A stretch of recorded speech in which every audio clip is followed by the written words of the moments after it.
President Trump asked in his speech last night, how could anyone possibly be opposed to any of this action that he is taking? Well, apparently, the modern-day Democrat Party could. The behavior of Democrats last night was completely disgraceful. One of the only things that could get Democrats off their feet last night was cheering for Ukraine, not for America.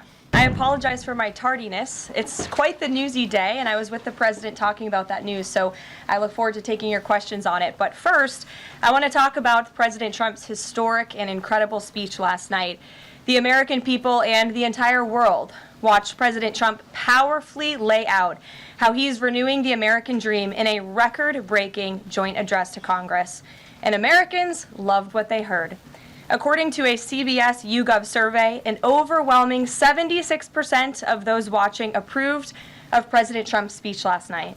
The president spoke about how he's taken more than 400 executive actions on his key promises. The expectations were high, and President Trump is exceeding them.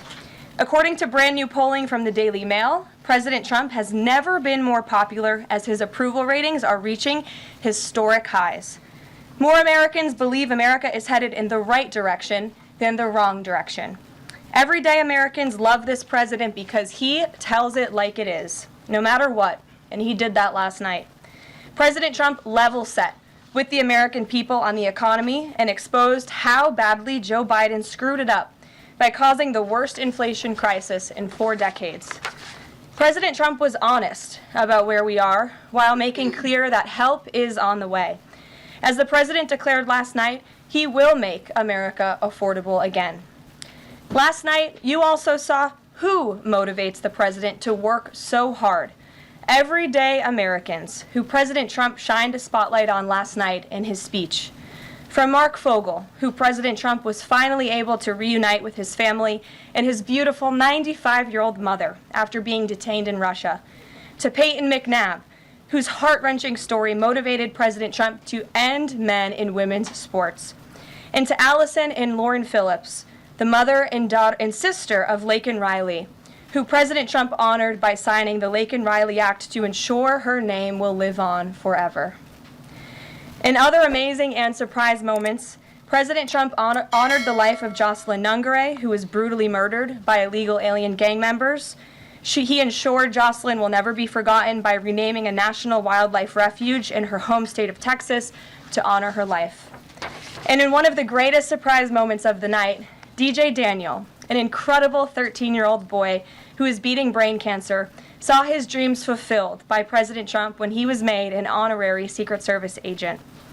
And finally, after nearly 4 years, President Trump delivered justice for the families of the 13 American heroes who were killed at Abbey Gate in the Biden-botched Afghanistan withdrawal, which was one of the worst humiliations in the history of our country. President Trump announced that we have detained Mohammed Sharifullah, the monster who was responsible for that horrific attack, and he was delivered to Dulles Airfield earlier this morning. On his first day in office, President Trump's national security team across the federal government prioritized intelligence gathering to locate this evil individual. President Trump's team shared intelligence with regional partners such as Pakistan, who helped identify this monster in the borderland area late last month. Mohammed confessed to his crimes related to Abbey Gate and other attacks in Russia and Iran as well to the Pakistanis. And U.S. law enforcement officers traveled to Pakistan over the weekend, where he again confessed his crimes to the FBI. As President Trump said last night, this killer will now face the swift sword of American justice for these atrocities right here on United States soil. Joe Biden was responsible for this botched withdrawal, and he had 3 years to find this evil terrorist, and he didn't even try to get the job done. But President Trump campaigned on behalf of and grew very close to the Gold Star families. He promised them accountability, and last night, he kept his promise. He spoke to those Gold Star families yesterday, ahead of his speech, in an incredibly heartwarming call to share this incredible news. And as President Trump asked in his speech last night, how could anyone possibly be opposed to any of this action that he is taking? Well, apparently, the modern-day Democrat Party could. The behavior of Democrats last night was completely disgraceful, and demonstrated how severely out of touch they are with the American public. It was the most shameful moment in the history of presidential addresses in that beautiful chamber. In what was supposed to be a unifying moment for our country, Democrat members of Congress instead screamed at the President of the United States, who was just overwhelmingly reelected by their constituents, walked out of the chamber, and worst of all, they disrespected the American people. Democrats didn't stand to keep men out of women's sports. They couldn't even clap for a girl who got her head smashed in by a man on a volleyball court. Democrats didn't stand for an innocent and beautiful child who is surviving brain cancer. They opposed eliminating taxes on tips and Social Security. They didn't stand in favor of cutting taxes for hardworking Americans. They couldn't even clap for two mothers whose daughters were killed by illegal aliens. One of the only things that could get Democrats off their feet last night was cheering for Ukraine, not for America. Last night was a very clarifying moment for our country.